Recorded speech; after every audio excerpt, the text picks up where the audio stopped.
ప్రభువైన యేసుక్రీస్తు యొక్క పరిశుద్ధ నామములో మీ అందరకు అమలాపురం హౌసింగ్ బోర్డు క్రీస్తు సంఘము మరియు కాకినాడ బాపూజీ నగర్ క్రీస్తు సంఘముల తరపున సత్య సువార్త అనే మా సువార్త కార్యక్రమాలకి టీవీ ప్రసంగాలకు స్వాగతం తెలియజేస్తున్నాను.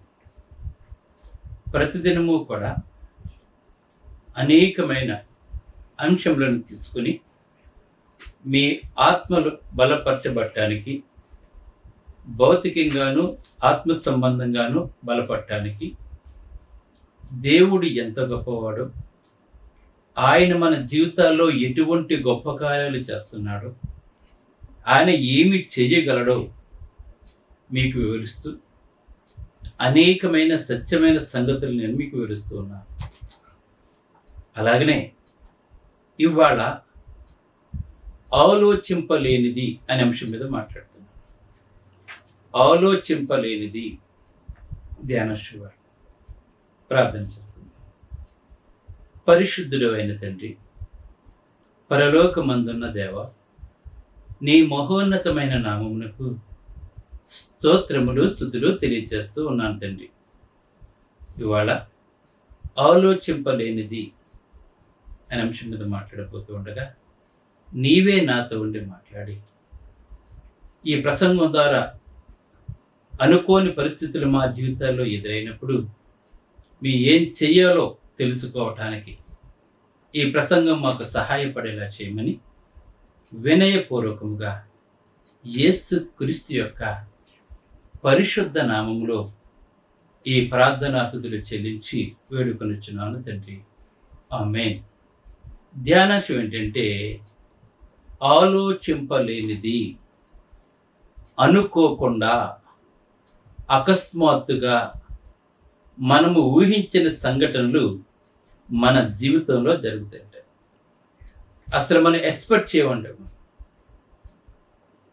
ఆ అనుకోని సంఘటనలు మన జీవితంలో జరుగుతున్నప్పుడు ఆ హఠాత్ పరిణామాన్ని తట్టుకోవటం చాలా కష్టంగా ఉంటుంది. మనం వింటూ ఉంటాం, మేము అసలు మాకు అలా జరుగుతుందని చెప్పి మేము అసలు అనుకోలేదండి, అసలు మేము ఊహించలేదండి, ఇవన్నీ ఈలోగా జరిగిపోయినాయని చెప్పి మాట్లాడుతూ ఉంటారు. అంటే ఊహించలేని సంఘటనలు ప్రతి మానవ జీవితంలోనూ కూడా ఊహించని హఠాత్ పరిణామాలు మన జీవితంలో ఎదురవుతూ ఉంటాయి. ఉదాహరణ, కోవిడ్ వచ్చిన వ్యక్తి నాకు కోవిడ్ వస్తుందని చెప్పి అనుకోలేదు, కనీసం ఊహించను కూడా లేదు అని అన్నాడండి. అంటే వాడు ఎక్స్పెక్ట్ చేయలేదు. అది అసలు మన భారతదేశంలోకి కోవిడ్ వస్తుందని అసలు ఎవరు ఎక్స్పెక్ట్ చేయలేదు. అనుకోని సంఘటన అండి అది, హఠాత్ పరిణామం అండి. కానీ వచ్చింది. అనేకమైన కుటుంబాలు తల్లడిల్లిపోయినాయి. అనుకోకుండా చూస్తూ కళ్ళు ముందు తన వారిని పోగొట్టుకున్నారు. అనుకోని సంఘటనలు, ఊహించని సంఘటనలు మన జీవితంలో దేని కొరకు ఎదురు చూడమో అవి మన జీవితాల్లో జరుగుతున్నప్పుడు మనం ఏం చేయాలి? ఇవాళ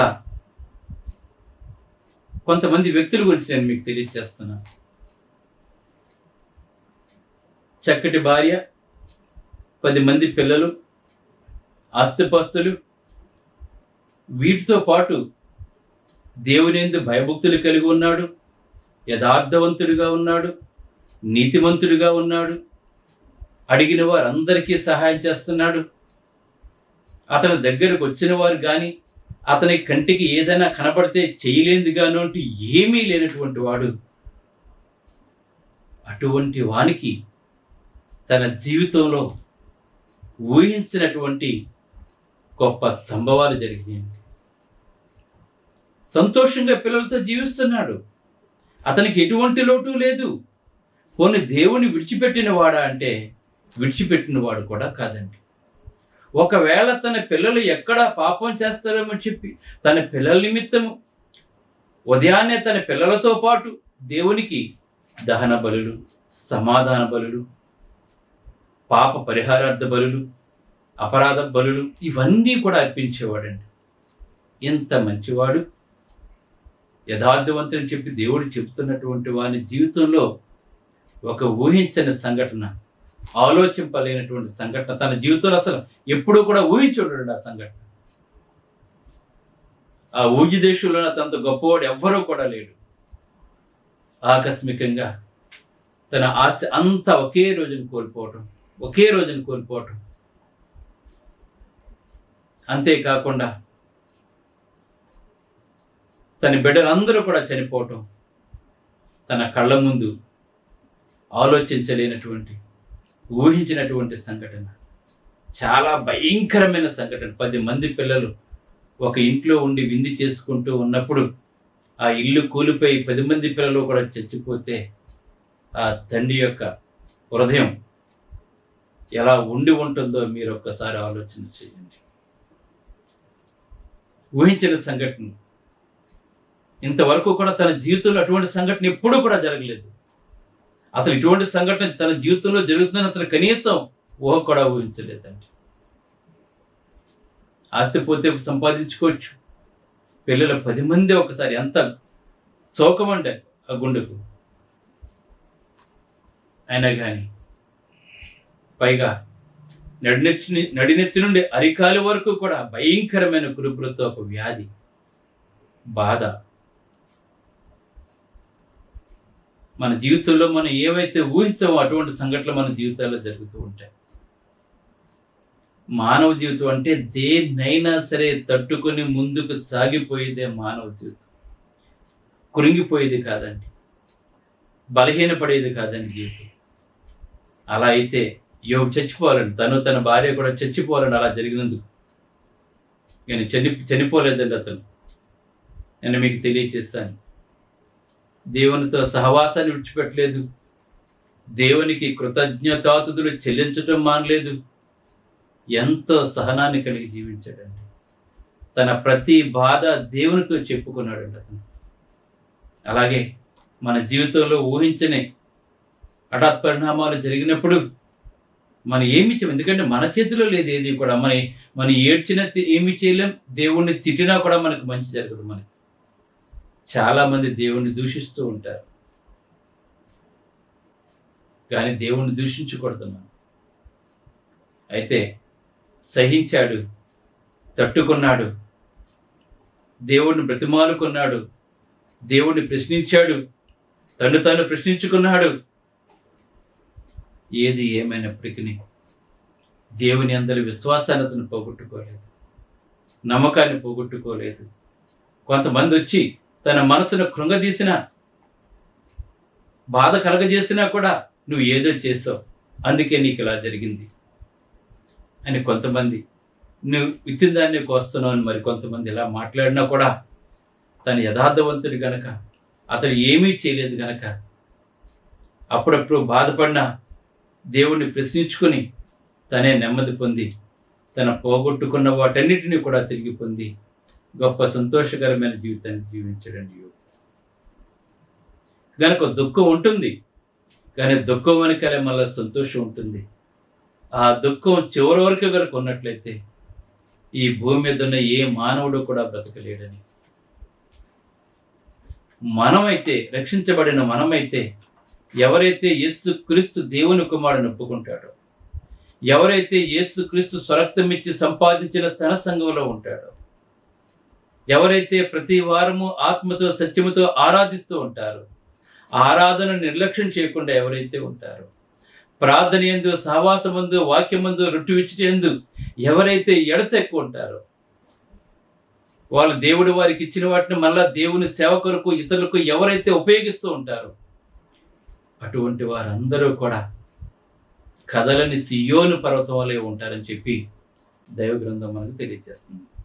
ఒకవేళ అనుకోని సంఘటనలు నీ జీవితంలో జరిగినట్లయితే, నీ జీవితాన్ని చిన్నాభిన్నం చేసేసినట్లయితే, తిరిగి కోలుకోలేని స్థితిలోకి నువ్వు వెళ్ళిపోయినట్లయితే, నీ వ్యాపారం మొత్తం పోయి నష్టపోయినట్లయితే, నీ బంధువులందరూ కూడా నిన్ను విడిచిపెట్టినట్లయితే, నీకు సహాయం చేసేవాడు నీ జీవితంలో ఒక్కడు కూడా లేకపోతే, నువ్వు ఏమీ భయపడకు, ఎందుకంటే నిన్ను సృజించిన నీ దేవుడు నీ సమీపంగానే ఉన్నాడు.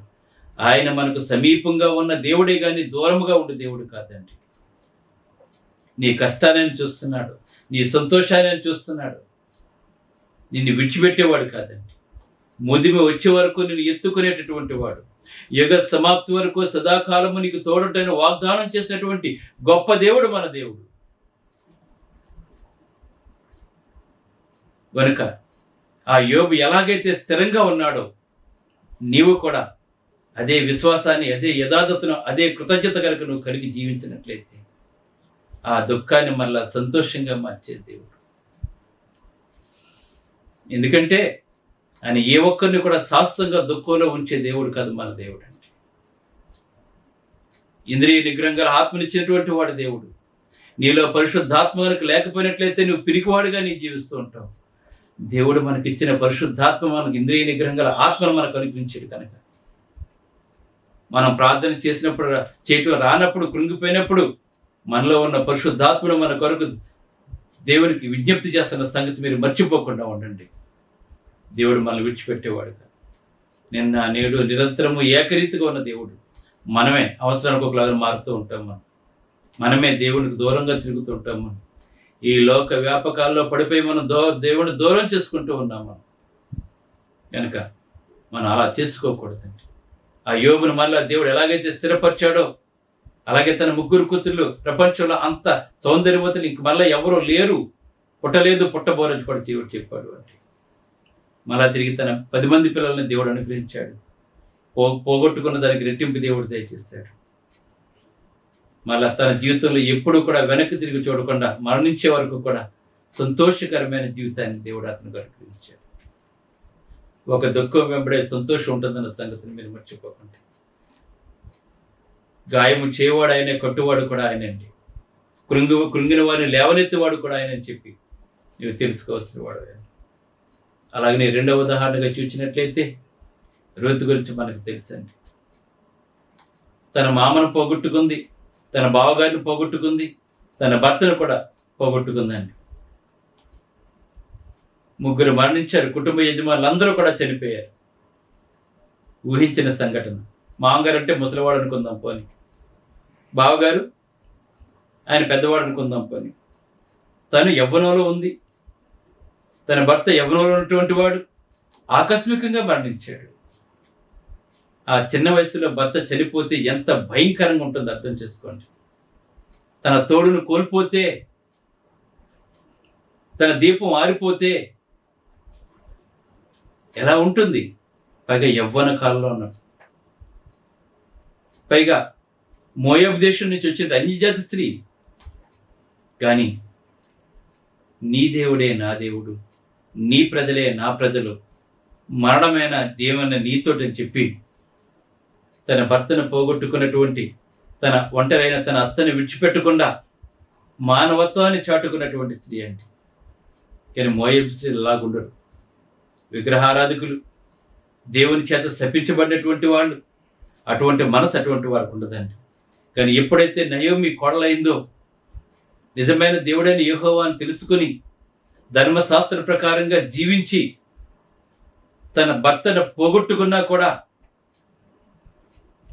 వార్ప తన పుట్టింటికి వెళ్ళిపోయినా కూడా తన అత్తని విడిచిపెట్టలేదు. తన జీవితాన్ని కూడా త్యాగం చేసుకోవడానికి ఇష్టపడింది. తను కృంగిపోలేదండి. కానీ దేవుడు ఆమెను విడిచిపెట్టలేదు. తన జీవిత భాగస్వామిని కోల్పోయి తన కళ్ళ ముందు వెలుగు చీకటైపోయినప్పుడు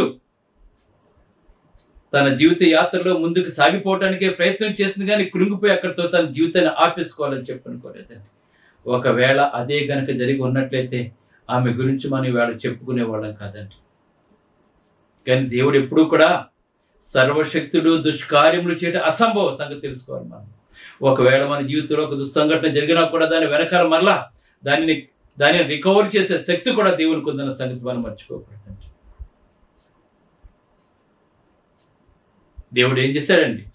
ఇంకెటువంటి ఆధారము కూడా తనకు లేదండి. తనే పోషించి తన అత్తను పోషించాలి, తనే పని చేసి పోషించాలండి. పైగా ఆస్తిపోస్తులు గట్టి ఏమీ లేవు.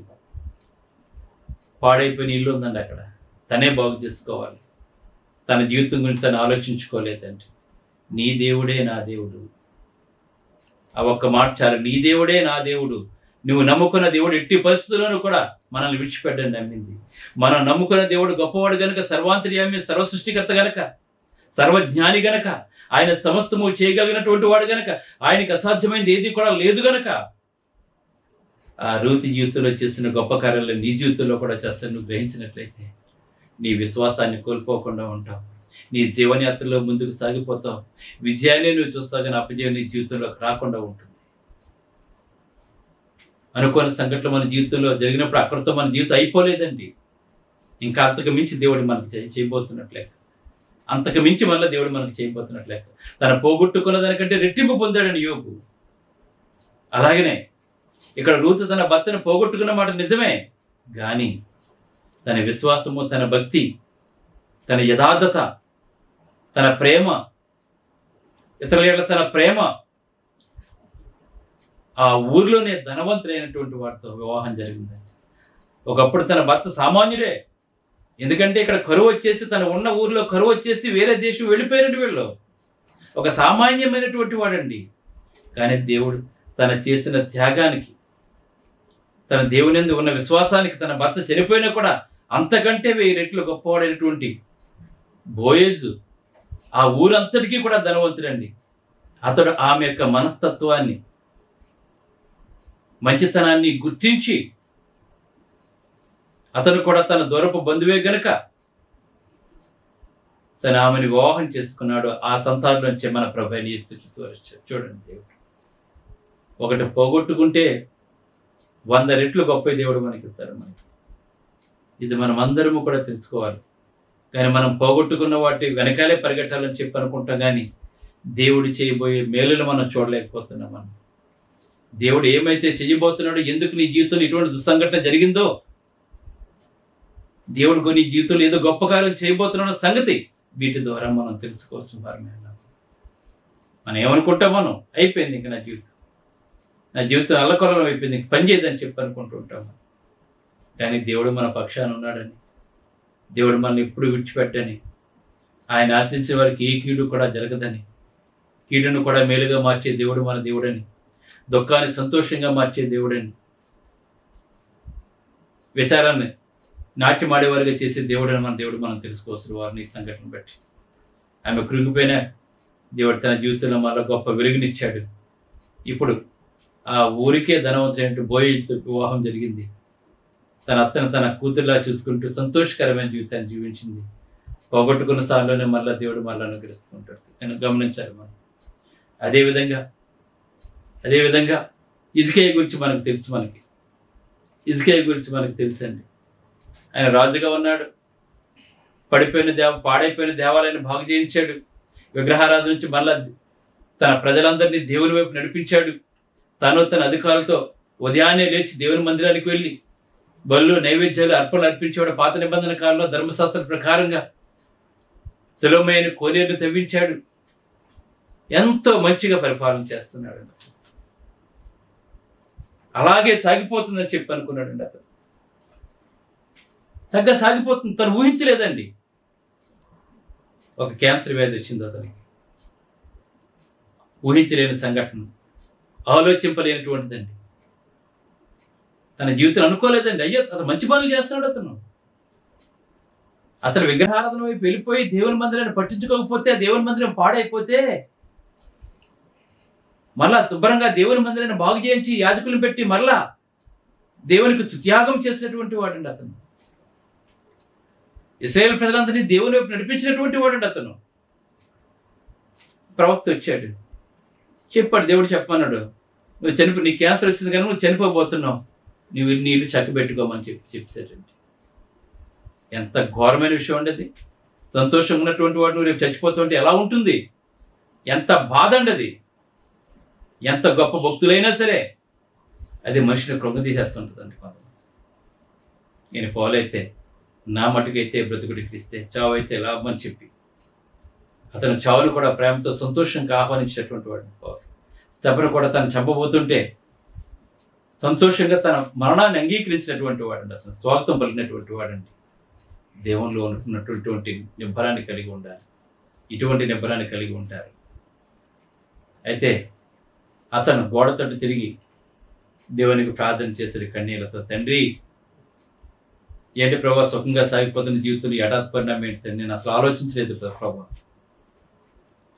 ఒక్కసారి నీ ఎడల నేను ఎలా ప్రవర్తించానో ఒక్కసారి జ్ఞాపకం చేసుకోమని చెప్పన్నప్పుడు ఏ కబురైతే పట్టుకుని వచ్చాడో యెషయా, మళ్ళా దేవుడు మళ్ళీ అతను ఇంకా నడిమిసాల దాటకుండగానే మళ్ళీ అతని దగ్గరికి ఇంకా 15 సంవత్సరాలు ఆయుష్ ఇచ్చానని చెప్పమని చెప్పాడు.